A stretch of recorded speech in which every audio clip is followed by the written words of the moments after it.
Ujú.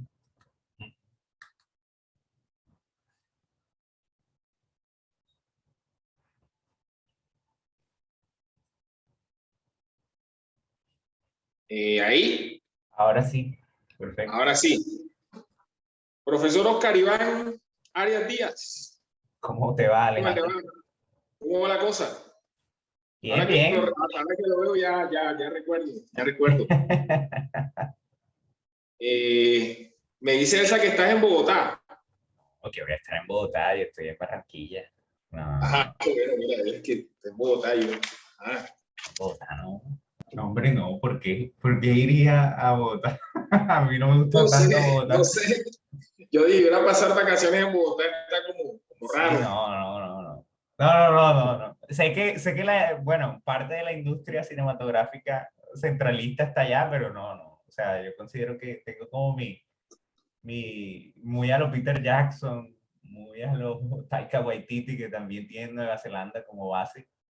Y pues el mismo Bong Joon-ho, ¿no? O sea, el director de Parasite tienen como base, o sea, son directores más que todo globales, mundiales, por decirlo de alguna forma.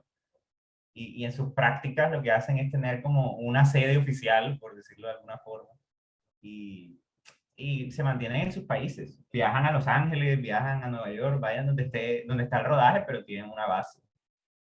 Tal cual, profesor. La mía será Profe, Barranquilla, o sea, indudablemente, y no pienso dejar atrás como ese arraigo de tierra, porque me parece interesante como seguir construyendo desde la periferia. Pero chévere, vale. Oye, profe, ¿cómo está tu esposa? Tu esposa también es periodista. Sí, ella ¿verdad? es filósofa, es más filósofa que periodista, pero Pero bien, ella bien. trabajaba también en el periodismo, ¿no? Ah, bueno, no, ya esa relación se acabó. Ah, te creo, en serio. Ah, bueno. Pero bueno, no. Bien, en líneas generales, bien, profe. Ah, bueno. En la norte, ¿qué asignatura tienes? Yo ¿Qué doy la cargo? clase, yo doy la clase de realización de medios audiovisuales 3 y también doy la clase de realización de medios audiovisuales 5. En medios audiovisuales 3 me enfoco mucho, mucho en la dramaturgia, mucho en la escritura de ficción.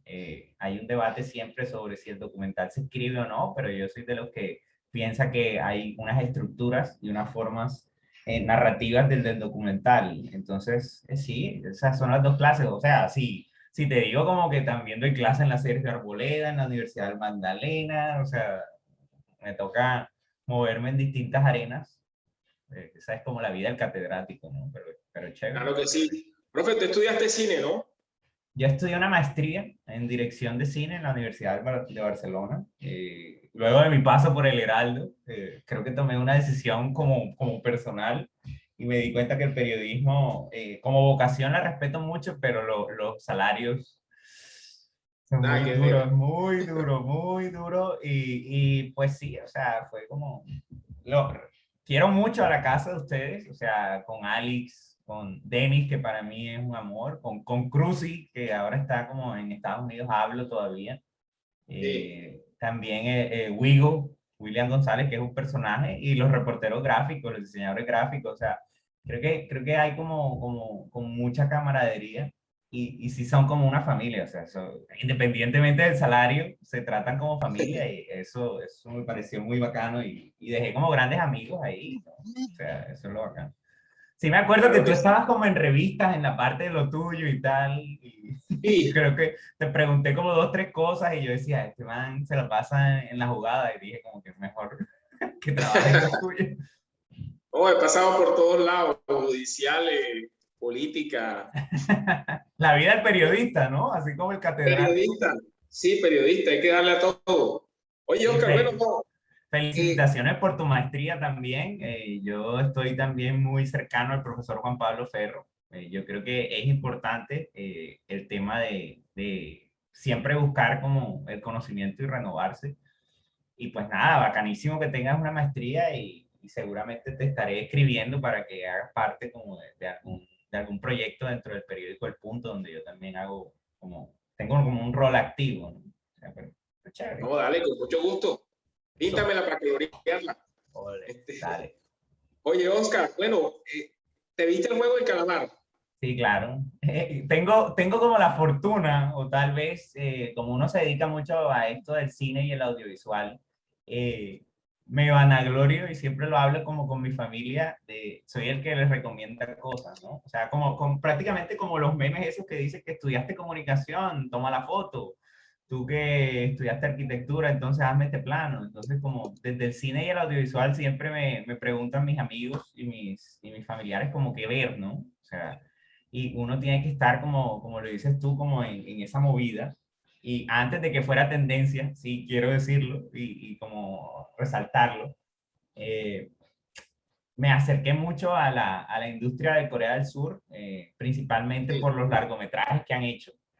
Yo creo que es un trabajo de décadas, por no decir años, que tal vez no ha sido visibilizado y está comenzando a emerger, pues obviamente gracias a los premios que se ganó Bong Joon-ho con Parasite, con Parásito, con esta película de 2019, donde arrasa en Cannes con un jurado que era prácticamente liderado por Alejandro González Iñárritu. O sea, nosotros tenemos que ver que esas dinámicas, como lo estaba diciendo, ya son cada vez más mundiales y globales. Y se enfrenta a Quentin Tarantino con Once Upon a Time in Hollywood. Entonces, conociendo la filmografía de Iñárritu como 21 gramos, Babel, Beautiful, Birdman, The Revenant, uno ya iba como analizando mucho, porque los cineastas, donde me incluyo, siempre tenemos que ver como muchas cosas de los festivales. O sea, nosotros tenemos que ver cuál es el espectro cinematográfico y por dónde se está moviendo la cinematografía, pues por lo menos por los principales festivales como es Cannes, Berlín, el Toronto International Film Festival, de pronto Tribeca, que es como el festival de Robert De Niro.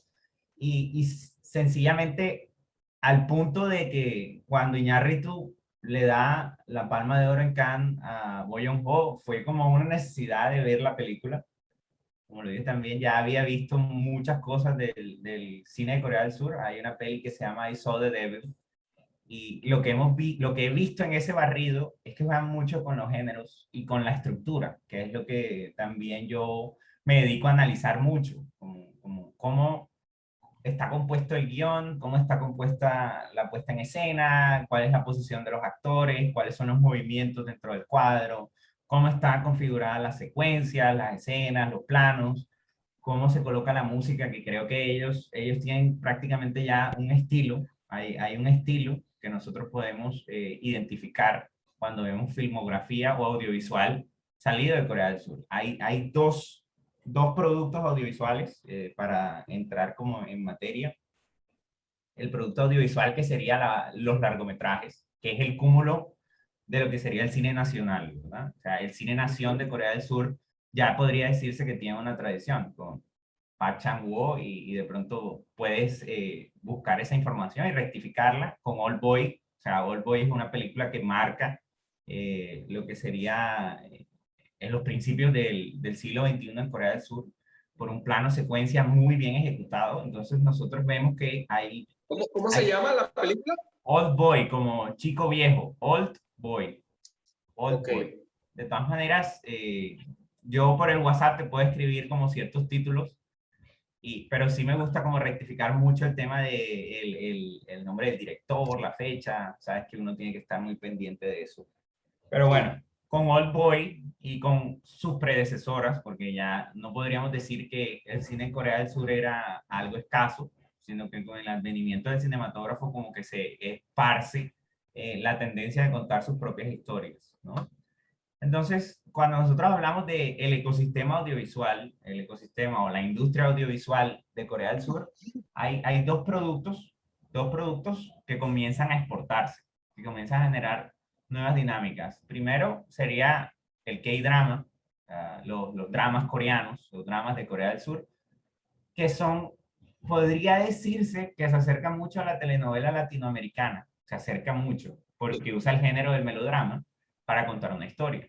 Pero no el culebrón latino que tiene 75 episodios y se alarga porque alguien tuvo un accidente y está en coma en una UCI y estamos esperando que se despierte la protagonista, sino más que todo series. Se podría decir que son seriados limitados que tienen un final.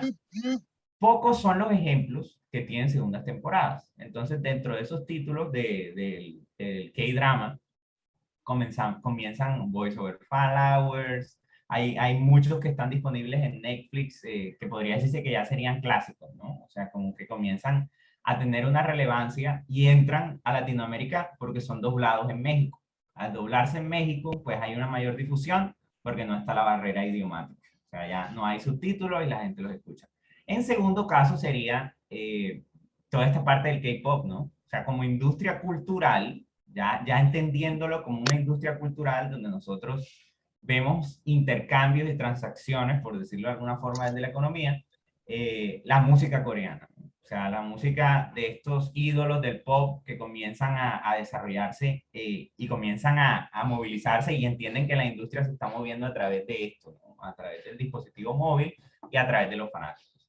En tercer caso, ya serían los largometrajes, que ya obviamente tienen un músculo financiero que no solo se apoya en el Estado, porque una de las principales características del cine nacional es que se apoya mucho de la financiación estatal. Ahora, hay financiación estatal y financiación privada. ¿Qué se ha hecho? Hay el advenimiento de muchas voces y muchos directores que comienzan a afinar como su craft. No me gusta como la traducción al español, es como el oficio del artesano. O sea, comienzan a perfeccionar como la forma de hacer. Entonces ellos saltan entre las pantallas, podría decirse que saltan entre el cine y televisión y plataformas. Cine, televisión y plataformas, ¿vale? Entonces, yo creo que eso es una muy buena síntesis de lo que sería esa industria de Corea del Sur, esa industria cultural. Obviamente, la tecnología, Samsung es un coloso y parte del desarrollo de Samsung va ligado mucho a esa sociedad, ¿verdad? Y hay una visión completamente distinta de nosotros desde el occidente hacia el oriente, ¿verdad? Entonces, hay como unas tradiciones. Ahora, cuando comenzamos a entrar ya en materia, en temas de historia, argumentos, personajes, situaciones, ya comienza a verse, hay una realidad social, hay una crítica social que parte de esos largometrajes, ¿no? O sea, como lo dije, voy a un juego con Parasite y ya venía haciéndolo con Okja, que es una película que comienza a cuestionar todo el tema del el maltrato animal, el consumismo caníbal de la sociedad. O sea, ellos lo que hacen es que te voy a entregar un pastel, ¿verdad? O de pronto, como lo decía Alfred Hitchcock, yo no te entrego todo el pastel, sino una porción de ese pastel y en ese pastel tú vas a saborear con cada cucharada lo que yo quiero que tú veas. O sea, al momento de nosotros ver los planos, como los dije, los movimientos de cámara, la forma como está construido el montaje y la dramaturgia detrás, porque podría decirse que es un audiovisual que parte mucho de la esencia de lo que es la cultura de Corea del Sur, es visibilizarla. Entonces, yo tengo una ventana donde voy a mostrar cómo somos. Y el cómo somos es una propuesta que viene desde el cine que comienza a decantarse como un espejo de la realidad. Cuando uno se ve a sí mismo en la pantalla, tú puedes ver o puedes apartar la vista, ¿vale? Pero ese morbo, esa banalidad y ese hecho de visibilizar esas estructuras sociales es lo que hace que nosotros de pronto veamos Parasite y veamos el juego del calamar para ya comenzar a desarrollar un poco más con respecto a esta serie. Lo primero que habría que Sí. decir de la serie es que... Una preguntita, Oscar. En 28 días, la serie la han visto 111 millones de personas. Con la introducción que me haces, sí, hay muchas preguntas que se pueden desprender, pero la primera que te haría, como que la más básica y la más obvia, es ¿por qué crees tú que ha tenido tanto calado en diferentes sociedades, más allá de Asia, y ha tenido tanta penetración en Latinoamérica? ¿Por qué crees que ha sido tan exitosa? Primero, Netflix no toma las decisiones como amanecí un día y voy a poner este contenido disponible en mi plataforma. Eso habría que tenerlo clarísimo. Sí. Las fechas de lanzamiento, me aventuraría, he hablado con personas que están en el periodismo de Hollywood, como Juan Carlos Arciniegas. También he hablado de pronto muchísimo con el CEO de Cine Colombia, que es Munir Falá, por todo este tema de las plataformas, ¿no? O sea, podría aventurarme a decir que las fechas ya están copadas de aquí a 2 años. O sea, ya ellos saben que van a lanzar. Obviamente, hay giros y cambios con respecto al lanzamiento de distintos contenidos, con respecto a cómo están viendo las audiencias, qué están viendo. Ellos tienen un tesoro, el mayor tesoro que puede tener Netflix, Disney Plus, HBO Max, Amazon Prime, es ver primero qué le está interesando a la gente. Segundo, hacer algo que se llama como contenidos bajo demanda. O sea, si tú te das cuenta, cuando llega Halloween, ellos comienzan a soltar contenido que va en torno a ese género. Cuando llega Navidad, ya le están haciendo prácticamente como un acercamiento a lo que serían los títulos que van a estar disponibles en Navidad. Hay como mucha anticipación con respecto a lo que va a estar disponible. Ahora bien, estos fenómenos particulares, como lo fue de pronto La Casa de Papel en su momento, ¿verdad? Como de pronto también en algún punto lo fue The Witcher, o de pronto para ampliar un poco también el espectro, como lo fue La Reunión de Friends en HBO Max, o de pronto lo que está pasando con una serie que se llama Succession, que me parece buenísima, con un Brian Cox que está a tope, con un Kieran Culkin, que es el hermano de Macaulay Culkin, dándola prácticamente toda, y que ya se está anticipando como su nueva temporada.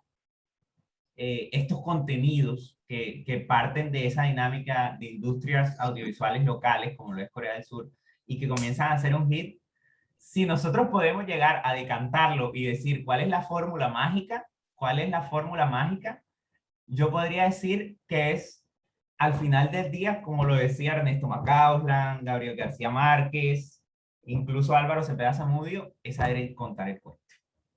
Yo creo que, y he hablado con muchos cineastas también, y parte de mi investigación doctoral, con Ciro Guerra, con Cristina Gallego, con César Acevedo, con, bueno, un montón de cineastas nacionales, y es eso, es saber contar una historia.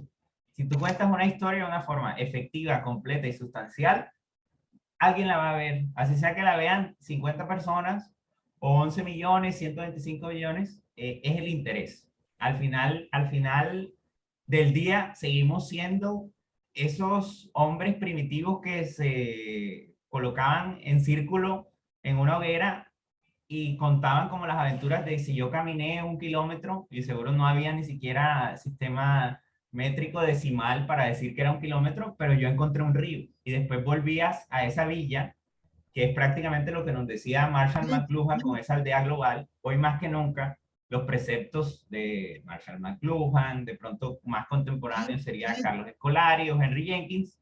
Hoy hacemos parte de esa globalización, ¿no? Aunque era un concepto de los 90 y principios del 2000, hay un concepto que se extrapola más allá, que es el concepto de transculturalización, que lo plantea un teórico que se llama Henry Jenkins, donde también he podido hablar gracias a los dioses y al destino en Los Ángeles.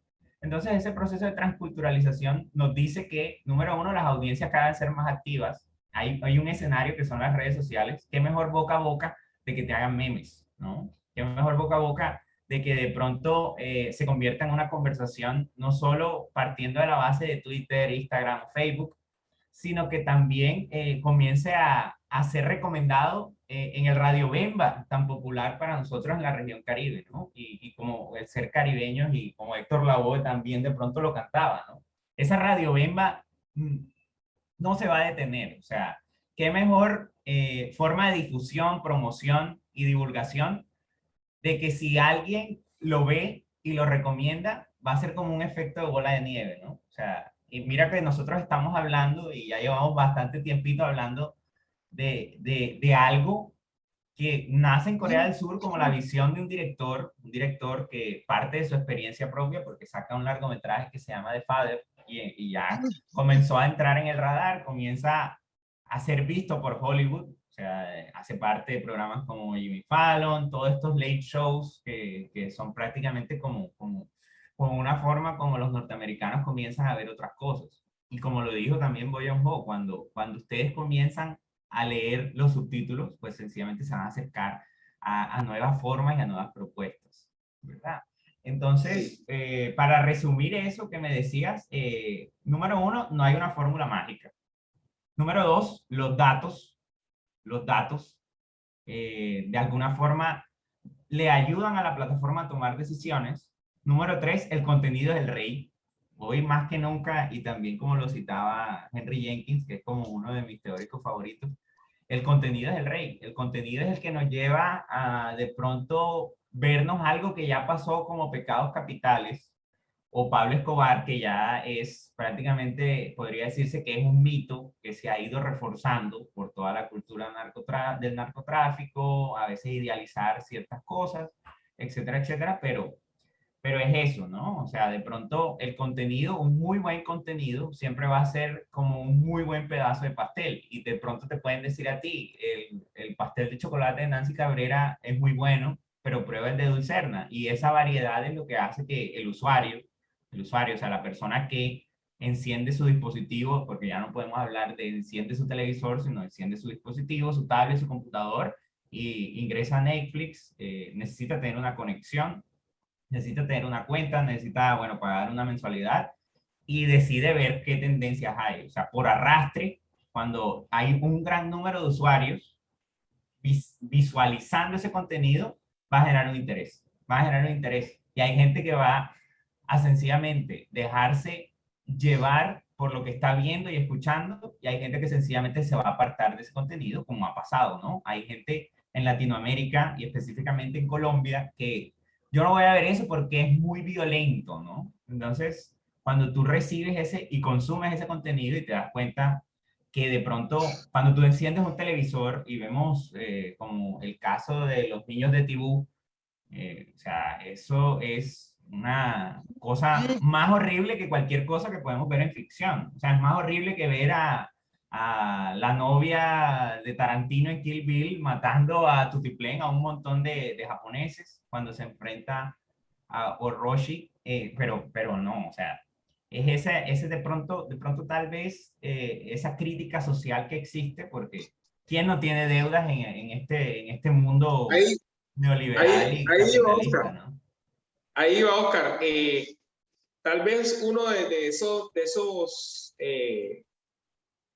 ese buen lead, esa buena forma de echar el cuento del juego de calamar, tal vez se resume mucho en eso, ¿no? En esa crítica social a un capitalismo en el que si tienes dinero, vives tranquilo y si no lo tienes, vas a tener 10.000 tormentos. Claro.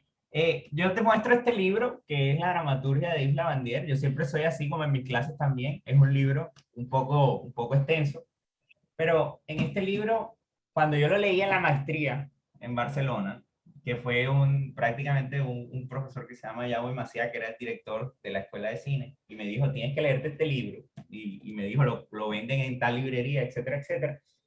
Eh, Porque es en esencia, cuando nosotros vemos y asistimos y visualizamos el juego del calamar, hay una cercanía, ¿no? O sea, hay una cercanía con respecto, primero, al personaje que dentro de nuestra cultura caribe, nosotros podemos decir, es el man que está llevado, o sea, está totalmente llevadísimo, o sea, le toca pedirle dinero prestado a su madre, le roba a su madre, porque hay una escena donde está en un cajero automático y sencillamente con uno de sus amigos, el propio compinche, le dice como que ya cambió la clave de su tarjeta, entonces, ¿qué voy a hacer? ¿No? Entonces, esa decadencia que nosotros logramos ver desde el principio.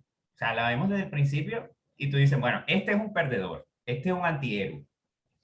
Es que tú no quieres ver, o sea, y de pronto son los consejos que me dan mis profes de la maestría. Tú tienes dos películas, y voy a ser súper crudo, si me citas el periódico me voy a reír. Hay dos películas. Nosotros tenemos, y es muy fuerte lo que voy a decir, nosotros tenemos una película de un sacerdote que ayuda a la comunidad. Y tenemos una película de un sacerdote pedófilo que ayuda a la comunidad. ¿Qué fue lo que cambió? Una palabra cambió todo el relato. Y estoy seguro que si yo estreno las dos películas, la gente cuál va a ir a ver el pedófilo. porque es Claro. ese morbo que existe en la cultura audiovisual y comienzas tú a decantar todo este tipo de historias. Entonces, el perdedor. Y comienzas a situar y también me guío mucho de un guionista, un teórico del guión que se llama Robert McKee, que nos dice que, y hay otra guionista que se llama Linda Seeger que comienza a contrarrestar todas esas teorías y nos dice que una historia sin personajes no existe. No existe. Y hay como unas capas, ¿no? Y comienzas tú a decantar esas capas. O sea, esas capas es lo que hace que tú te mantengas interesado. Vas a tener unos juegos, hay referencias directas, hay que decirlo. Hay una peli que se llama The Cube, que salió a finales de los 90. También una película como Juegos Macabros, que de James Wan, que nosotros comenzamos a ver un grado de violencia altísimo, un grado de violencia altísimo, pero tú estás viendo un juego. Podría decirse que hay unos niveles, así como cuando uno está conectado a una consola o de pronto estás jugando un videojuego online, son unos niveles, ¿no? De pronto como cuando jugábamos Mario Bros. Y tú decías, estoy en el mundo 1, y después el mundo 1, 2, 1, 3, enfrentamiento con Bowser, con Koopa, como se conocía acá, y la princesa no está en este castillo. Termina siendo lo que nos decía Joseph Campbell, que es el viaje del héroe. O sea, pero yo lo evolucionaría que sería el viaje del antihéroe. Nosotros no queremos como sociedad contemporánea 2021 esa historia del caballero andante que tiene una moral altísima, que nunca falla, que nunca miente, es blanco. No, nosotros queremos ver esa persona que está llevada, que no consigue trabajo, que causa de que no conseguir trabajo es porque su empresa cerró, que tiene una hija, que su hija se va a ir al exterior. O sea, todo lo tiene en su contra. Eso es lo que tiene el protagonista del juego del calamar. Todo está en su contra. Y de la nada aparece hay un vehículo dentro de lo narrativo que es un Deus Ex Machina. Aparece un personaje que le dice, bueno, te voy a pagar, pero te voy a cachetear. Y comienzas tú comienzas a entrar en ese juego. Si tú ves que hay algo, o sea, hay algo shady, como dicen los gringos, ¿no? Hay algo oscuro aquí y tú quieres seguir viéndolo. Y cómo se va desenvolviendo esto. Entonces, es una fórmula. Ahorita, antes de este encuentro, yo estaba buscando un poco sobre el director y oh sorpresa que Juan Dong-hyuk estudió en la Universidad del Sur de California. En esa universidad hay una tradición grandísima. George Lucas estudió ahí, eh, Robert Zemeckis estudió ahí, y son mucho de una estructura clásica hollywoodense, ¿no? O sea, donde nosotros vemos un personaje, un objetivo y un obstáculo, y los obstáculos van a ir creciendo y después vas a resolver la historia, ¿no? Entonces, lo más interesante es que se da en sintonía y comienza a haber ese intercambio cultural porque son unos juegos, al principio que es Green Light, Red Light, que es un juego de niños, es como cuando prácticamente uno jugaba el escondido, la Y lleva, congelado. ajá, el congelado, ¿verdad? Congelado. Así, el congelado. Que ahora los niños no juegan eso. O sea, ¿cuántos niños nosotros vemos jugando la lleva? O sea, no, está pegado a un celular. O sea, el niño está en Instagram, está escribiendo con sus amiguitos, está viendo Peppa Pig o Daniel el Gato, bueno, en fin. Entonces, de las cosas interesantes es tratar de mostrar esa cotidianidad de Corea del Sur. Y podría decirse que no le está hablando, no le habla a los niños de este momento, porque sería un despropósito comenzar a ver el juego del calamar con un niño muy pequeño, pero seguramente va a haber jóvenes y gente que de pronto con esa facilidad de acceso va a verla, ¿no? Y entonces el control parental sí tendría que estar por parte del adulto, ¿no? Porque tener acceso a ciertos contenidos también nos lleva a nosotros a regular esto, ¿no? Porque yo comencé a ver, por lo menos, Alien de Ridley Scott, la vi cuando tenía 10 años. Robocop, que es una película rated R, o sea, que es para mayores de 18 años, yo la vi cuando tenía 12 años. Y de pronto, todos esos niños que ya crecimos, ya nos volvimos como, hay un youtuber que se llama Matt Hunter que dice como que somos niños con dinero, ¿no? un adulto es un niño con dinero. O sea, que nosotros de pronto, nuestros papás nos decían, te voy a comprar una paleta Drácula. Pero ahora, ¿qué está pasando con la paleta Drácula? Son los adultos, los millennials, los centennials, los que le quitan la experiencia al niño. O sea, el pequeño infante que quiere comerse una paleta Drácula tiene que bucearla y caminarla y cuando la encuentre será como algo anhelado. Pero lo que pasa es que esos millennials, cuando tienen dinero, pues sencillamente lo que quieren es de pronto saciar ese gusto infantil y acercarse mucho a la nostalgia del recuerdo, que eso también se ha investigado un montón. Pero bueno, hablo un montón, de pronto para sintetizarte esa crítica social, los juegos y mostrar esa cultura de Corea del Sur, como lo vemos también de pronto en el segundo juego, con este tema de las galletas. Estas galletas que comenzaron a popularizarse tanto que en Seúl hay filas de personas que de pronto es trabajo informal, hacen las galletas ahí mismo y se las comen. Pero ahora las formas estas formas se han popularizado y permite que esos millennials se acerquen a esas galletas. Y yo veo videos de tutoriales de cómo hacer la galleta del huevo del calamar. Entonces hay un canje que antes podría decirse que existía, pero en menor escala, o sea, existía muy poco, porque uno iba, por lo menos tú y yo, que no somos tan viejos, uno iba al colegio y decía, me vi Matrix el fin de semana, ve a vértela. ¿Y qué hacía uno? Llegaba donde el papá y le pedía o cogía de los ahorros de uno y se iba a ver Matrix un martes o un jueves que era más barato en las salas de cine y te veías Matrix. Ahora lo que está pasando es que hay un montón de gente que entra en la conversación desde lo digital. O sea, en Twitter, en Facebook, en Instagram, en YouTube, en TikTok, porque no podemos dejar de lado esa forma de mostrar contenido. O sea, ya hay filtros de Juego del Calamar y sencillamente ese es un juego que la industria de Corea del Sur ya sabe jugar. O sea, que ellos no son, podría decirse que no somos como nosotros. O sea, a veces algo que es muy débil y a veces es muy reacio en la obra audiovisual colombiana y latinoamericana es la difusión y el marketing, ¿no? O sea, nosotros llegamos a contar una historia y llegamos al corte final y cuando ya llegamos a la distribución estamos cansados porque ya hemos pasado del desarrollo al rodaje, a la preproducción, a la postproducción y llegamos a distribuir sin gasolina.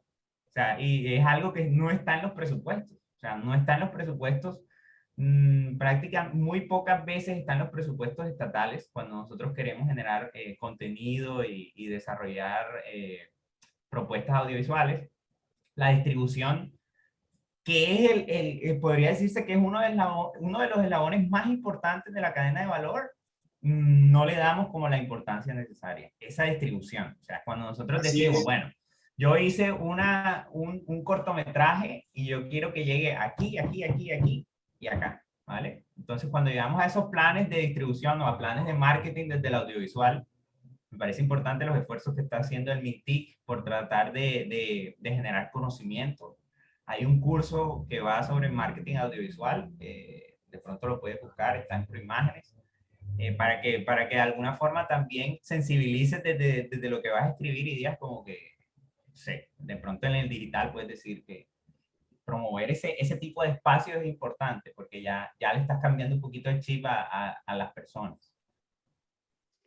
Oscar, ¿qué opinas de la tremenda variedad de personajes que tiene la serie y uno no sabe cuál es mejor que otro en su actuación? Tiene unas actuaciones bárbaras, o sea, ahí tuvieron una dirección de casting tremenda. ¿Qué opinas de los personajes en los que naturalmente pues cada persona que ve la serie se identifica o con la chica o con el viejito o con el otro? Sin hacerle spoiler a los que hacen parte de los 112 millones que la han visto. Bueno, bueno, yo creo que todavía vale la pena no decir muchas cosas, porque hay gente que todavía de pronto, siempre hay como unas audiencias captivas tardías y son muy renuentes a ver y a ir donde la gente va, ¿no? O sea que al final son apáticos a eso, saben que existe, pero dicen como que no lo voy a ver. sea, hay gente que sencillamente no ha visto Game of Thrones o de pronto no ha visto The Walking Dead. Y es respetable eso. O sea, de pronto también, como lo dijo Scorsese, refiriéndose como al Marvel Cinematic Universe, eso es como montarse en una montaña rusa. Pero eso estaba ligado a que él iba a sacar una película que se llama The Irishman. Entonces son estrategias también de los directores. O sea, yo necesito entrar en la opinión pública para que de pronto sirva de promoción para lo que voy a estrenar. Pero bueno. Entonces, cuando nosotros hablamos de los personajes, primero el tema de la humanización, o sea, todos somos seres humanos y empatizamos mucho, ¿no? Hay algo que dice Guillermo Arriaga, que hay dos tipos de personajes. No lo dice a Guillermo Arriaga, que fue el guionista de 21 gramos, de Amores Perros y de Babel, que trabajaba muy de la mano de Alejandro González Iñárritu. De pronto lo dice Balzac. Balzac nos dice, Honoré de Balzac, hay dos tipos de personajes. Uno que es el barril de pólvora y otro que es el personaje volcán. ¿El personaje? Volcán, como un volcán. Ahora que están tan de moda los volcanes, ¿no? Bueno, el barril de pólvora, dice Arriaga, que extrapola de Balzac, es un contenedor que tiene una pólvora que va dejando un rastro. O sea, va dejando un rastro, va dejando un rastro. Es como si yo comenzara a caminar desde Buenavista hasta el Paseo Bolívar, con una muy buena pólvora, y voy caminando y voy dejando el rastro. En el camino, de alguna forma, ese personaje va a tener una chispa que va a hacer que explote. ¿Vale? Ese es un tipo de personaje según Balzac. Ahora, el personaje volcán, ¿qué sería? Un volcán está compuesto de una serie de capas, ¿verdad? O sea, nosotros tenemos como la cúspide del volcán, tenemos lava, magma, etcétera, etcétera. Y es como el volcán está dormido, está dormido, está dormido. Y en algún punto comienza a activarse dicho volcán. Hay una analogía con respecto al momento que le dice Robert McKee y también lo dice un teórico del guión que se llamaba Sid Field, que en paz descanse, que hay un momento que incide para que se active la historia.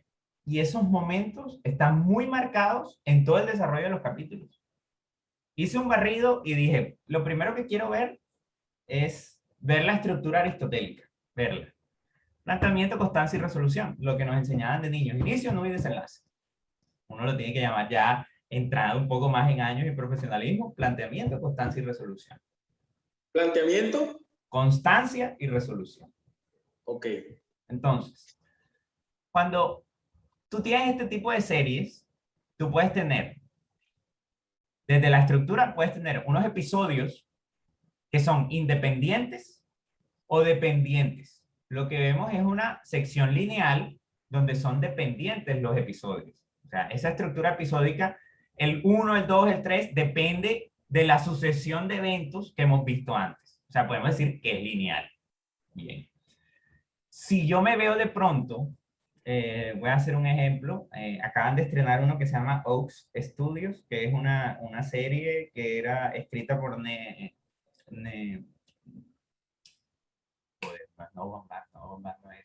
Blomkamp, que es el director de Distrito 9, que son episodios independientes. O sea, tú te puedes ver, o Black Mirror. Black Mirror, tú te puedes ver el 7, el 12, el 9, el 5, la temporada 1, la 2, la 3, y no hay una relación entre un episodio y otro.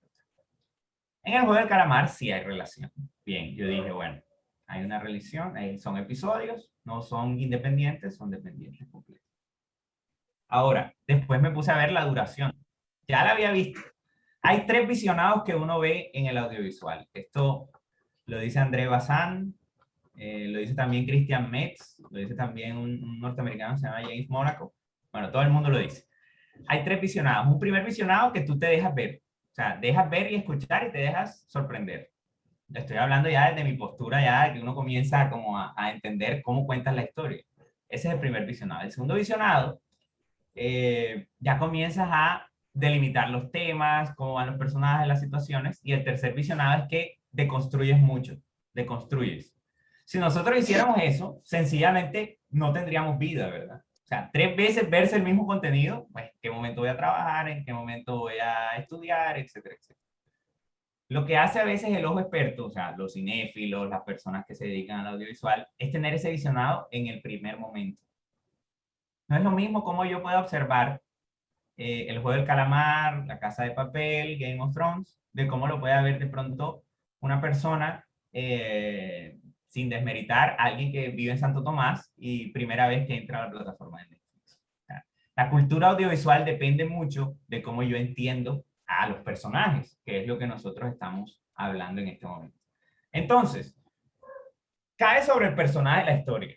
Sin personaje no hay historia. Hay películas francesas, europeas, que uno puede decir que no tienen personajes, pero eso es un paso mental que se hace en ellos. Entonces, ¿por qué empatizamos mucho con los personajes? Número uno, humanizan un montón.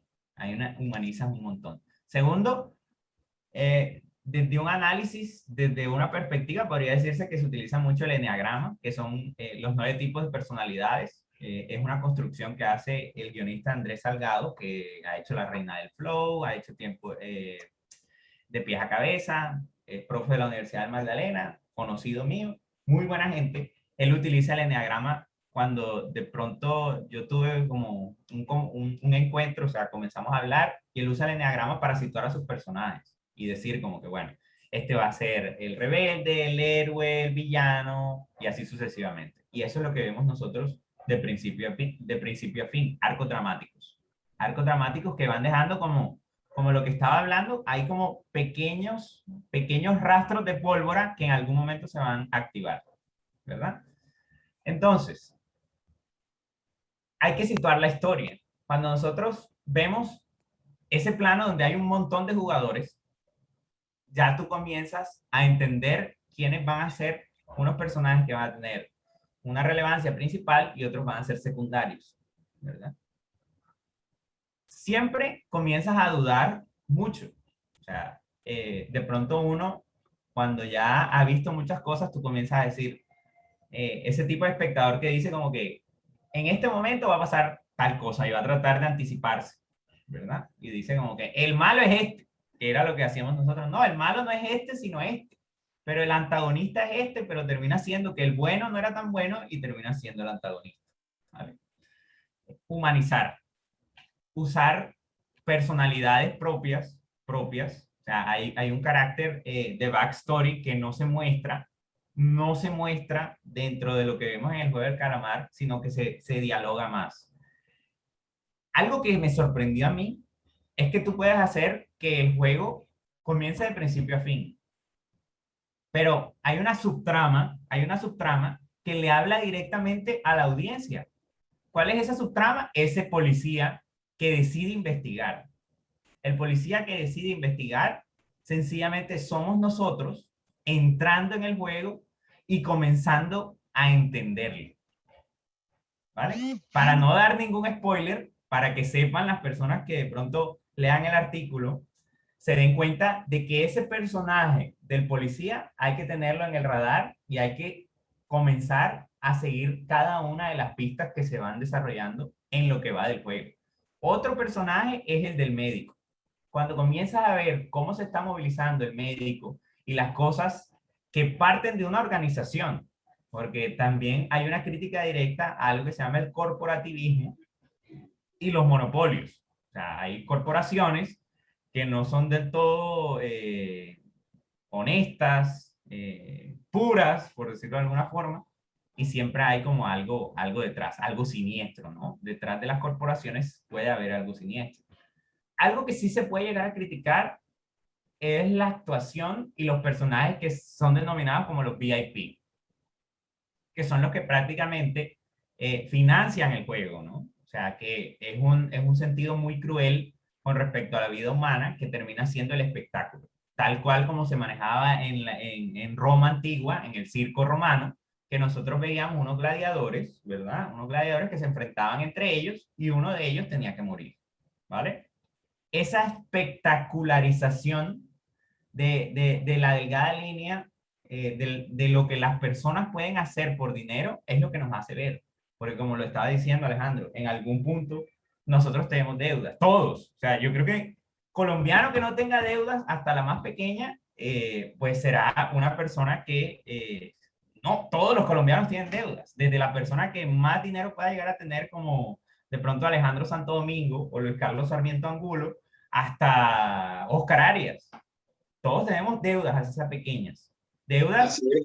deudas no solo que parten de lo material, sino también hay deudas morales, que es lo que vemos nosotros también. Hay un sentido de que los personajes tienen hay niveles de moralidad que se llega a ver y se llega a evidenciar tanto en las actuaciones como el personaje este personaje de hindú, ¿verdad? Que es de la India, porque se verbaliza el hindi en una escena muy desgarradora cuando está con su esposa y sencillamente le dice como que tienes que volver a nuestro pueblo, ¿no? Y cómo nosotros vemos también el ambicioso, ¿no? O sea, es como un muy buen juego de video llevado a la ficción, que es algo que va a pasar más, yo creo que podríamos nosotros jugar como al futurismo. Y si comenzamos a hablar del audiovisual y un género, por lo menos el género de superhéroes, ya sabemos que existe, Marvel, DC, etcétera, etcétera, pero hay como alguien que está dormido, que va a comenzar a despertar. Y para mí es el género de videojuegos en el audiovisual. Los videojuegos van a comenzar a salir de las consolas y los vamos a ver cada vez más en plataformas, en las salas de cine y en donde nosotros comencemos a consumir todo este tema audiovisual. Ok. Oscar, ha sido muy amable. Muchas gracias por estos Oh, minutos. muy bacano. Sí, creo que te sirve lo que he dicho, ¿no? Hombre, sí, claro, claro. Mi última pregunta sería, ¿crees que debe haber segunda temporada? No te pregunto si, no te pregunto si tu visión es que sí debe haber, pues, no, más tu visión crítica. Tu visión crítica. Bueno, uno, uno cuando te voy a hablar como fanático, o sea, porque yo podría decir que soy fanático de todo este tema de series, de largometrajes, de cortometrajes, de toda la imagen en movimiento. Como fanático, yo diría que sí. Y como cineasta, o sea, como persona que se dedica al audiovisual, y hoy más que nunca, nosotros vamos a construir universos narrativos. Esto está papaya, como decimos nosotros. Está papaya sacarle segunda, tercera, el origen del juego, los niños. O sea, si nosotros lo vemos desde el punto de vista de producción, o sea, de la gente que busca el dinero, ya tenemos un antecedente, ya tenemos una base y tenemos un camino que lo recorrimos satisfactoriamente. Ahora, ¿qué pasa cuando uno se pone muy ambicioso? Primero, la audiencia tiene la vara muy alta y si lo que se hace no tiene una cuota de producción o sencillamente se comienza a apagar el fenómeno, porque todos los fenómenos culturales están destinados a quedarse en el tiempo, podríamos decir. Eso se llama la prueba del tiempo en la obra audiovisual. Entonces, sí puede haber segunda temporada. Ya entrevistaron de pronto al director y dijo que no sabe, que Netflix, que no sé qué. Pero si uno es como un coloso de Netflix y es un productor ejecutivo, un senior VP de programación de contenido, pues lo tienes todo. Y mira por dónde va La Casa de Papel. La Casa de Papel era algo que ya había pasado. O sea, ya había encontrado ventanas de explotación, se reencaucha gracias a la plataforma y nosotros podemos decir que vamos como por la temporada 7, 8. Ya perdí la cuenta de la temporada en la que va La Casa de Papel. Pero ya son expertos en eso. O sea, yo creo que va a haber una segunda temporada. El director hizo el guiño, dejó algo que usaba mucho Hitchcock, que era un cliffhanger. El cliffhanger que es para, esto seguro no lo pones en el artículo, cuando él decide no entrar en el avión. Él ya se iba a ir, iba a olvidar todo, iba a tener una nueva vida, pero decide no hacerlo, ¿vale? Entonces, ya es una cuestión también de moral, que era lo que nosotros vemos, ¿no? La moral no solo se da en la filosofía, en los libros que nosotros leíamos en el colegio, sino que está a la orden del día. Entonces yo creo que sí, yo soy de los convencidos que esto puede generarse un universo y así como el universo de Star Wars, de Marvel, de DC, hoy estamos ávidos de eso, de historias. estamos ávidos de que nos cuenten el cuento. Oscar, nuevamente muchas gracias y bueno, seguiremos en contacto. Un abrazo, Alejo. Saludos por allá. Dale, que esté muy bien. Chao. Chao, chao. Si quieres la grabación, me avisa, yo la tengo, ¿eh? Te la envío. Ah, sí, porfa. Porfa, para darle una editadita.